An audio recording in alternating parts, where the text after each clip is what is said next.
Hello students, I am Vivek Wankhede and we are studying macroeconomics at economics classroom style. This is our chapter money and banking और ये हमारी अगली video है. इसमें हम central bank के बारे में जानने वाले हैं. अभी तक हमने कॉमर्शियल बैंक और उसके फंक्शंस के बारे में जाना और हमने एक बहुत इंपॉर्टेंट टॉपिक पिछली ही वीडियो में कवर किया है, that is money creation. Okay, now we are moving towards central bank. मैंने आपसे कहा था कि बार बार कॉमर्शियल बैंक के वर्ड इसलिए यूज कर रहा हूं क्योंकि सेंट्रल बैंक भी आने वाला है. So bank of all commercial bank, मतलब कॉमर्शियल बैंक्स का भी बैंक. सो इतना सारा फाइनेंशियल इंटरमीडियरी मार्केट में काफी सारे बैंक फंक्शन करते हैं, उनके लिए रूल्स एंड रेगुलेशंस कुछ कॉमन बनने की जरूरत है. हर कोई अपने मन से नहीं फंक्शन कर सकता, चाहे वो बात लोन देने की हो, चाहे वो बात किसी पर्टिकुलर इंडस्ट्री को लोन ना देने की हो, या फिर वो बात हो किसी भी नॉर्मल सिटीजन का या इंडस्ट्री का अकाउंट खोलने की, पैसा ट्रांसफर करने के प्रोसेस की, या फिर उससे रिलेटेड सारे ही problems.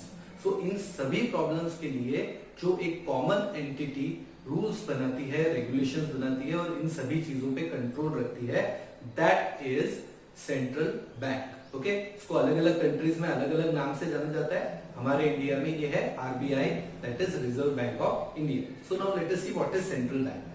It is the apex body. Now what is this apex body? It is a supreme और सुपीरियर, सुपीरियर से भी better supreme. It is a supreme body, मतलब उससे ऊपर कोई नहीं है. आरबीआई इज, हाँ definitely it is run by the government, but then it is an independent body for banks. So government can suggest, but it cannot enforce things on RBI.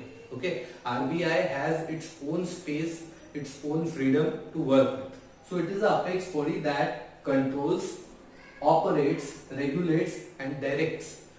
Control करती है, operate मतलब उनके operation में help करती है, उन पे command करती है, कंट्रोल करती है, ऑपरेशन में हेल्प करती है, रेगुलेशंस यानी कि उनके लिए रूल्स वगैरह बनाने का काम करती है, एंड इट डायरेक्ट्स यानी कि उनको डायरेक्शन भी देते हैं कि कभी कभी आपको बैंक्स को पैसा ऐसा देना चाहिए, इतना पैसा देना है वगैरह वगैरह. ओके, सो ये जो चीजें हैं रेगुलेट्स एंड डायरेक्ट्स, ये सारा काम कौन करता है?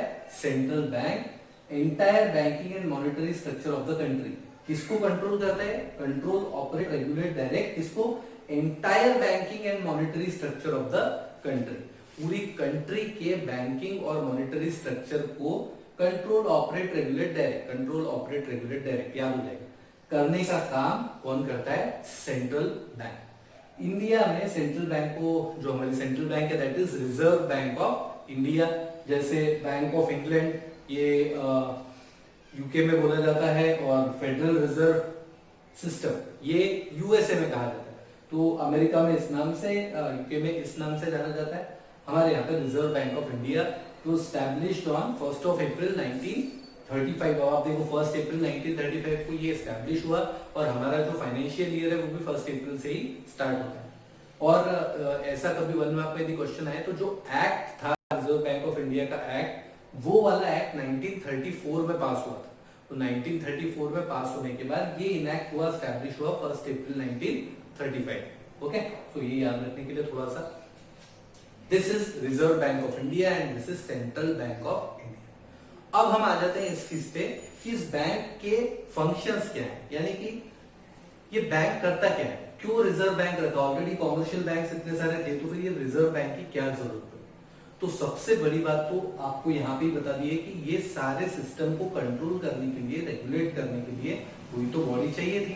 तो वो एक बॉडी का काम सेंट्रल बैंक ने किया. उसके अलावा जो मेजर फंक्शन है, it is the currency authority of India, banker to the government, government की बैंक है, bankers bank and supervisor, bank की भी बैंक और उनका सुपरवाइजर भी. It is a controller of money supply, country में जो मनी सप्लाई होता है उसका कंट्रोल करने का काम भी ये करता है. And custodian of foreign exchange reserve. तो फॉरेन एक्सचेंज यानी कि फॉरेन की जो करेंसी है, वो फॉरेन की करेंसी को कंट्रोल करने का काम कौन कर रहा है? फॉरेन की कंट्री करेंसी को कंट्रोल करने का काम सेंट्रल बैंक. उसके रिजर्व जो मेंटेन रखते हैं. हमने फॉरेन एक्सचेंज वाला जो चैप्टर, हमारे वीडियोस ऑलरेडी अपलोडेड है, फॉरेन एक्सचेंज वाले चैप्टर में हमने देखा था कि फॉरेन की करेंसी का रिजर्व बना के रखता है. एक मैंने टैंक वाला एग्जांपल दिया था, इधर टंकी बना के रखी थी, वो थोड़ी मटके जैसी लग रही थी, वही वाली जो टंकी थी रिजर्व्स की, वो मेंटेन करने का काम आरबीआई करती है. ठीक, तो ये फंक्शंस इसके जनरली देखें। अब एक एक करके हमको इसके सारे ही फंक्शंस देखने हैं। पहले आप इसका एक स्क्रीनशॉट ले लो।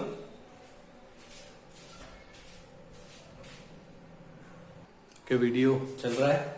अब देखो ये हमारा पहला function that is currency authority of India. Now what is currency authority? इसी फंक्शन को बैंक ऑफ इशू के नाम से भी जाना जाता है, क्योंकि देश में जितनी भी करेंसी चल रही है, whatever the currency is being circulated in the country, that currency is issued by central bank, that is Reserve Bank of India. So in India the entire paper currency is issued by RBI. तो जो money printing वगैरह का काम होता है, जैसे कि अभी डिमोनेटाइजेशन में नए नोट्स प्रिंट हुए थे, सारा प्रिंटिंग का काम आरबीआई करवाता है, आरबीआई के अंडर में होता है। Okay, so sole right of issuing paper currency. सारी पेपर करेंसी एक्सेप्ट 1 रुपए के नोट, 1 रुपए के जो नोट होते हैं या फिर जितने भी कॉइन्स होते हैं, वो कॉइन्स और 1 रुपए के नोट वो मिनिस्ट्री ऑफ फाइनेंस इशू करती है। बाकी जितनी भी पेपर करेंसी देश में है, बाकी के जितने भी नोट्स वगैरह हैं और कॉइन्स के अलावा जो भी पेपर करेंसी है, वो पेपर करेंसी सारी कौन इशू करता है? आरबीआई। और 1 रुपए के नोट या फिर बाकी के जितने भी कॉइन्स हैं, वो कौन इशू करता है? Ministry of finance. ठीक है, तो आरबीआई क्या इशू करती है? सारी की सारी पेपर करेंसी एक्सेप्ट 1 रुपए नोट। ओके, नाउ ये जो करेंसी इशू करती है ना आरबीआई, तो आप देखना कभी किसी नोट को आप देखना, उसके ऊपर लिखा रहता है I promise to the bearer so and so, I promise to the bearer of this to give him whatever the amount worth rupees 10 rupees का नोट है, 20 का है, तो वो उसके ऊपर लिखा रहता है this is signed by the governor. RBI के गवर्नर ने साइन किया हुआ रहता है। एग्जाम जो भी दोगे उसके हिसाब से ध्यान रखना कि आरबीआई के गवर्नर चेंज होते रहते हैं।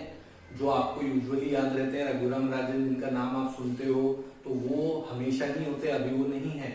तो ऐसे ही गवर्नर चेंज होते हैं, अपडेट जब भी होता है तो आप प्लीज उसका ध्यान रखें।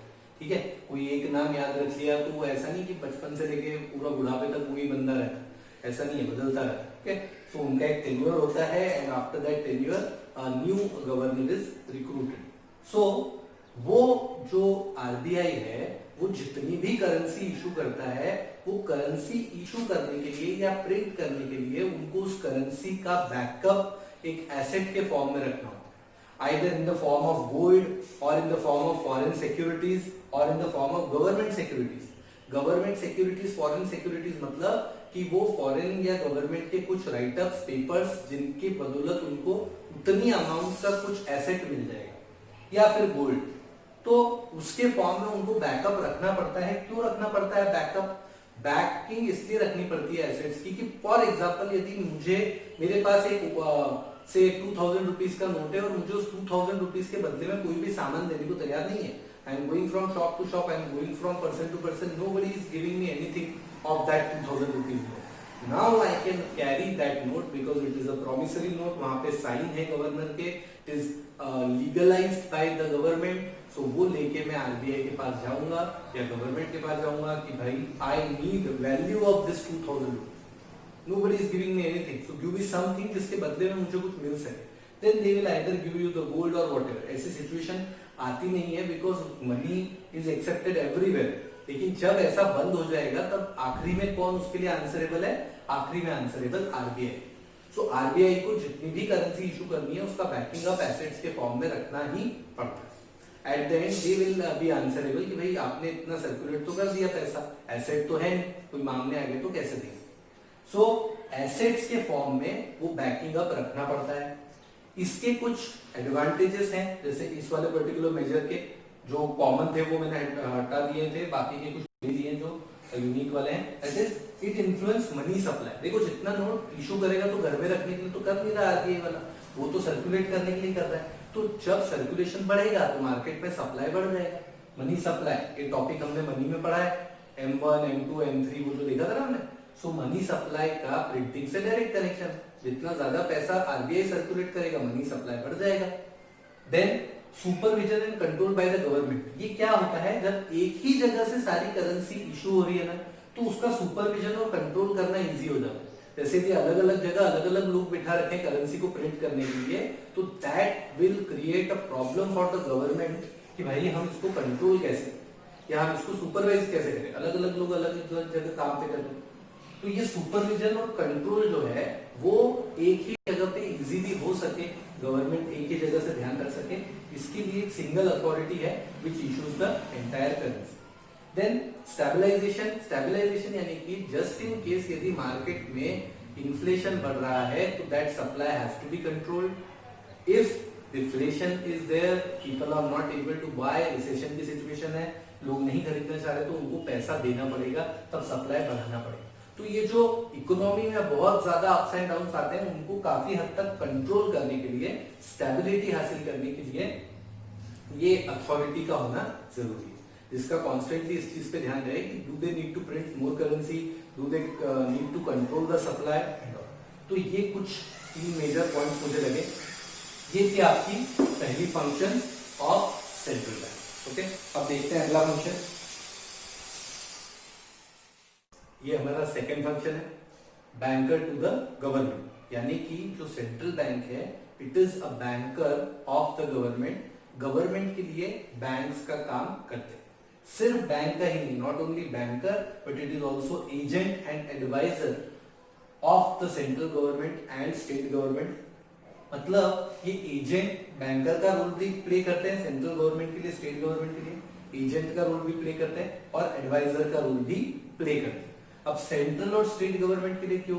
देखो, सेंट्रल गवर्नमेंट हो या स्टेट गवर्नमेंट हो, उनको भी बैंक की रिक्वायरमेंट तो होती है, उनके भी ट्रांजैक्शंस काफी सारे होते हैं, उनकी कुछ अपनी रिक्वायरमेंट्स रहती है जिसके तहत उनको कई बार पैसा भी एडवांस में चाहिए होता है, लोन चाहिए होता है, या फिर स्टेट और सेंट्रल गवर्नमेंट के बिहाफ पे फॉरेन कंट्रीज के साथ ट्रांजैक्शंस करने होते हैं।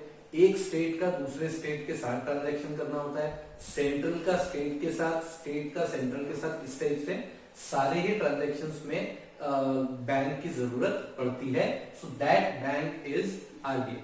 It means if one state is owing some money to another state and it has to be transferred, then instructions will be given to the RBI and RBI will transfer that amount from one account to another account. So it will behave like a banker to that. As an agent also it will do certain works, as an advisor also it will do certain works. So let us see, as a banker it maintains current account. जो state governments हैं और central government है उनके current account maintain करने का काम करता है। करंट अकाउंट क्यों? देखिए, डेली बेसिस पे काफी सारा टैक्स कलेक्शन होता है, काफी जगह से पेमेंट्स आती है, फाइन कलेक्शंस होते हैं और भी बहुत कुछ रहता है जिससे कि गवर्नमेंट के पास पैसा आता है। सो वो हमने देखा है कि गवर्नमेंट के पास इनकम कहाँ से होती है इन गवर्नमेंट बजट पॉलिसी में। सो रिसिप्ट जो होते हैं या फिर जो पेमेंट्स करनी होती है उनके लिए हर एक स्टेट गवर्नमेंट का और सेंट्रल गवर्नमेंट का करंट अकाउंट रखा जाता है आरबीआई। ओके, अब करंट अकाउंट क्या है? हमने पढ़ा है कि मल्टीपल टाइम ट्रांजैक्शंस किया जा सकता है, चेक से डिपॉजिट निकाले जा सकते हैं, उसमें कई बार ओवरड्राफ्ट फैसिलिटी भी रहती है on agreed amount. So current account वो स्टेट्स का मेंटेन रख रहे हैं, मतलब बैंक वाला काम एक तो हो गया। दूसरा, it accepts receipts and make payments for government. वो पैसे रिसीव करने का भी, जैसे मध्य प्रदेश गवर्नमेंट के बिहाफ पे आरबीआई ने पैसे कलेक्ट कर लिए या फिर मध्य प्रदेश के बिहाफ पे आरबीआई ने इतना पेमेंट किया, सो ये वाला काम भी बैंक करते हैं। We also at times give letter और cheques to the bank, then bank issues the payment to some other person, तो वो काम वो भी वहां पे करते हैं। उसके अलावा यदि स्टेट गवर्नमेंट या सेंट्रल गवर्नमेंट को चाहिए, then loans and advances to the government are given. Government को लोन देने का काम भी आरबीआई करता है। अब आप सोचोगे जो गवर्नमेंट को लोन दे रहा है वो कितना बड़ा हो गया, वो उसका काम ही है। सो वो जो एडवांस और लोन उनको दे रहे हैं, that they are doing against the treasury bills, जो बिल्स दिए जाते हैं, that bills are say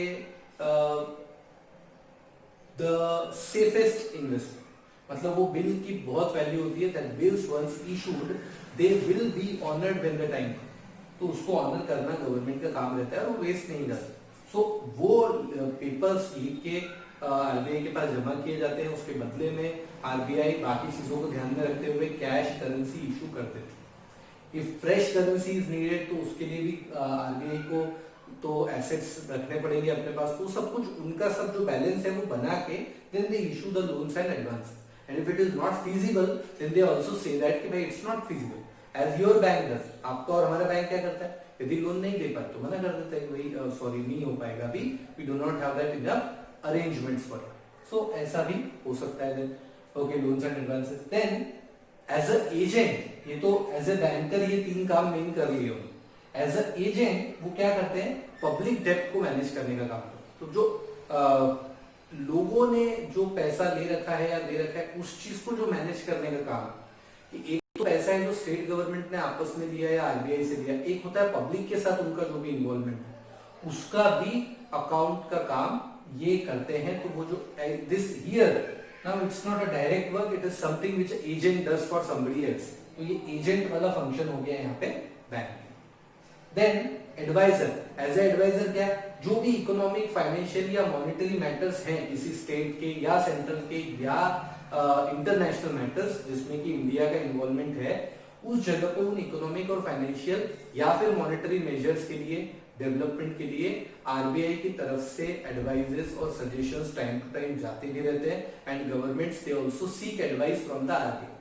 तो वो उनसे इस बारे में चर्चा जरूर करते हैं, because it is the ultimately then the bank which has to deal with the all the transactions. So ये एडवाइस इन मैटर्स पे लिया जाता है। तो जब इन एडवाइस की बात होती है, ऐसे कोई ट्रांजैक्शंस की बात होती है, at that time it plays a role of adviser और may be a consultant. Okay, so as a agent, as a banker, as a adviser, central bank और reserve bank of India is with the government, say central or the state government of various states। तो ये रहता है।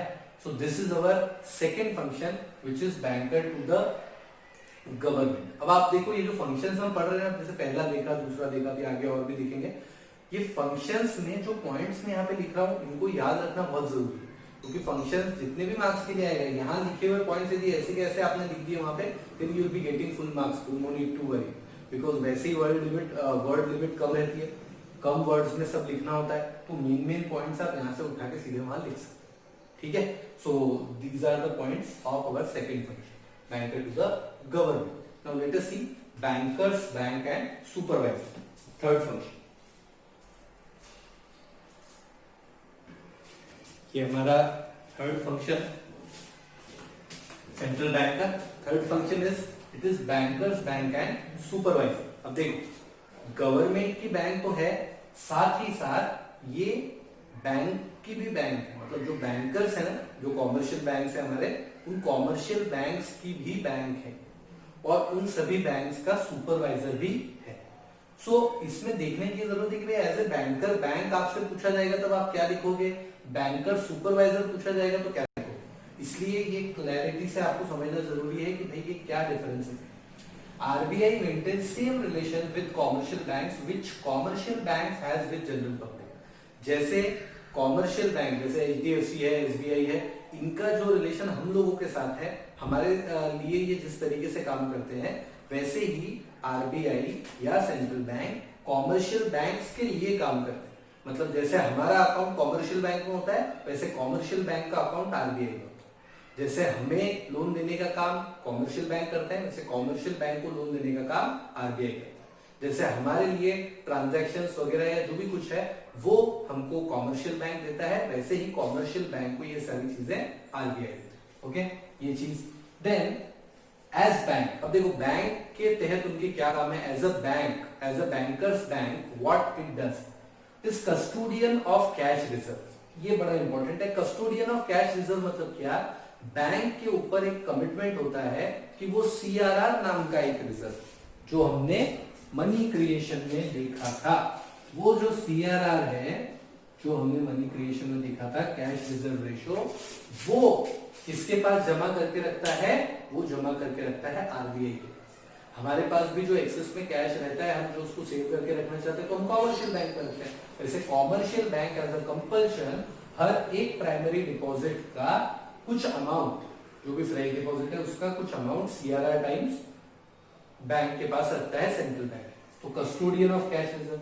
Then lender of last resort, यानी कि यदि किसी commercial bank को कहीं और से पैसा नहीं मिल रहा है, if a commercial bank is not getting money from any of its sources, then finally what will be done, finally the amount will be asked from the central bank. RBI के पास चला जाएगा कॉमर्शियल बैंक, भैया मुझे पैसे की जरूरत है, I need this much amount और whatever I need to advance the loans, please deposit some amount और whatever. So it is a lender of last resort, मतलब जब सारे रास्ते बंद हो गए कॉमर्शियल बैंक के लिए पैसा कलेक्ट करने के या पैसा अपने पास लेने के, तो बैंक किसके पास जाएगा फाइनली?